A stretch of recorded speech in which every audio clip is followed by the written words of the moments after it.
புதன்கிழமை அதுமா வேலைக்கு லீவை போட்டுட்டு என் பையனை பால்வாடி ஸ்கூலுக்கு விடலான்னு கிளம்பியும் அவன் கையால் டகார்னு ஒரு அடியை வாங்கிட்டு இன்றைக்கி கிளம்பியாச்சுங்க பால்வாடி ஸ்கூலுக்கு போனோன்னு சந்தோஷமாக போவான்னு பார்த்தா படக்குன்னு ஓடி வந்துட்டான்.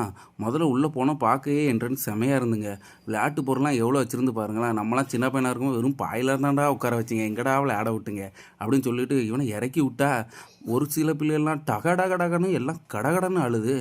இவன் அதை பார்த்துட்டு டகார்னு வெளியே ஓடி வந்துட்டான். நான் அந்த ஸ்கூலில் இருக்க மாட்டேப்பா அப்படின்னு சொல்ல, பரவாயில்லடா மகனே நாளைக்கு போய்க்கலான்னு தூக்கிட்டு வர அந்த ஆள் ரேஷன் கடைக்கு போயிட்டு என்ன எல்லா பொருளையும் ஒவ்வொரு மூட்டை தாங்கன்னு கேட்க, தம்பி உனக்கு 10 கிலோ அரிசி தான்ப்பா, 1 லிட்டர் ஆயில் மட்டும் தான் கிடைக்கும்னு சொல்ல, பரவாயில்லனே அப்படின்னு மனசார வாங்கிட்டு வந்துட்டு பக்கத்து காய்கறி கடையில் என்ன ஒரு தேங்காய் கேட்க, அவர் தேங்காய் தண்ணியெல்லாம் கிளாஸில் எடுத்து தம்பி குடின்னு சொல்ல, ஏங்க நீங்கள் குடிங்கன்னு சொல்ல, அவர் நீங்கள் குடிங்கன்னு சொல்ல, அந்த பெரிய மனசோட டபக்குன்னு நம்ம என்னைக்கு விட்டோம், ஓசியில் கிடச்சாதான் குடிச்சிருவோமேனு குடிச்சிட்டு வீட்டுக்கு வந்து பார்த்தா, ஏங்க கூமம்பெட்டி வாங்க தண்ணி சர்பத்து வாங்கி இனிக்குங்க அப்படின்னு சொன்னோன்னே அந்த சர்பத்து ஞாபகம் வந்துச்சு. அந்த சர்பத்தை போட்டு குடிச்சிட்டு டகாரம் துணி எடுத்து ரொம்ப நாள் ஆச்சு அப்படிங்க ஒரு 200 மதிப்பில் ஒரு 3 டிஷர்ட் தாங்கன்னு கேட்க, தம்பி 200 பிளாட்பாரத்தில் தான்ப்பா விற்பாங்க, இப்படி ஏசியை போட்டு விற்க மாட்டோப்போ, 450 வரேன்னு சொல்ல, ஒரு 2 டிஷர்ட் தாங்கன்னு கெஞ்சி கூத்தாடி அப்படியே காசை கொடுத்துட்டு வாங்க, ஏல இவ்வளோ தான் மிச்சமா, இதுக்கு வேலைக்கே போயிருக்கலாமா, இன்றைக்கி சம்பளம் போய் இவ்வளோ செலவாகுதேன்னு அப்படி கோவத்தோட வீட்டுக்கு வர,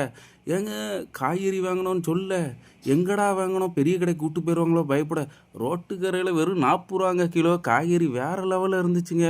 நாங்கள் ஓரமாக நின்று கேரட்டெல்லாம் ஆட்டையை போட்டு சப்பக்குன்னு இருக்கிற ரூபாயெல்லாம் முடிச்சுட்டு அந்த ஆளை வீட்டுக்கு கிளம்பியாச்சுங்க. அவ்வளோதாங்க இன்றைக்குள்ள வீடியோ பிடிச்சிருந்தால் லைக் பண்ணுங்கள், ஷேர் பண்ணுங்கள், சப்ஸ்கிரைப் பண்ணுங்கள், கண்டிப்பாக வீடியோ ஷேர் பண்ணுங்கள். ஓகே, மீதி வீடியோ சாயங்காலம் வரங்க. ஓகே, பாய், வாழ்க வளமுடன்.